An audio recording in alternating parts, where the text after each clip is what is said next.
ताज्या घडामोडींसाठी स्वानंद न्यूजला सबस्क्राइब करा आणि बेल आयकॉनवर क्लिक करा। एका 8 वर्षाच्या मुलीवर अत्याचार झाल्याची घटना डोंबिवलीत घडली आहे। या प्रकरणात पीडित मुलीच्या कुटुंबियांनी मानपाडा पोलीस ठाण्यात जाऊन तक्रार केल्यानंतर आरोपीच्या विरोधात गुन्हा दाखल करून आरोपीला पोलिसांनी बेड्या ठोकल्यात। वैभव जितेंद्र सिंग वय 19 वर्ष असं अटक केलेल्या आरोपीचं नाव आहे।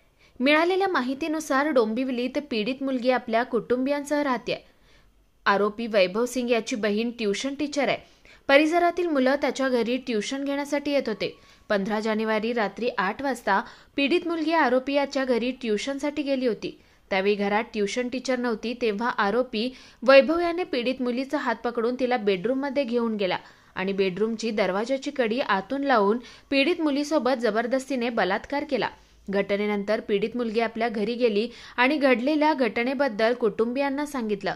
पीडित मुलीच्या कुटुंबियांनी मानपाडा पोलीस ठाण्यात जाऊन आरोपी वैभव सिंग विरुद्ध गुन्हा दाखल केला।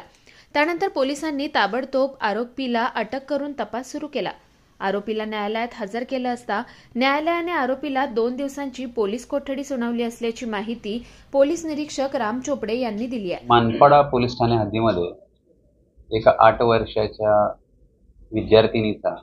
विद्यार्थिनीवर लैंगिक अत्याचाराचा एक प्रसंग समोर आलेला आहे आणि त्या घटनेवर आधारित त्यातील आरोपीला आम्ही ताब्यात घेतलेला आहे। आरोपी यातील विद्यार्थिनी आहेत, 2 विद्यार्थिनी होत्या। त्या ट्यूशन घेणाऱ्या मॅडमकडे क्लासला गेल्या असताना त्या ट्यूशनच्या ज्या मॅडम होत्या त्या घरी नव्हत्या आणि त्यांचा जो भाऊ होता वैभव सिंग यांनी त्या ट्यूशनच्या मॅडम घरी नाहीत त्याचा गैरफायदा घेऊन त्यातील एका पीडित मुलीला तो बेडरूममध्ये घेऊन गेला आणि त्या ठिकाणी त्यांनी त्याच्यावरती लैंगिक अत्याचार केलेला आहे। आम्ही आरोपीला लगेच लागलीच ताब्यात घेऊन अटक केली आहे।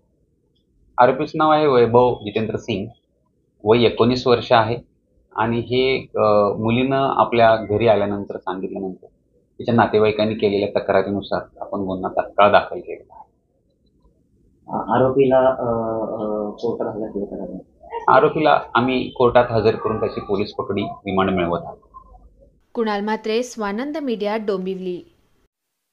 ताज्या घडामोडींसाठी स्वानंद न्यूजला सबस्क्राइब करा आणि बेल आयकॉनवर क्लिक करा।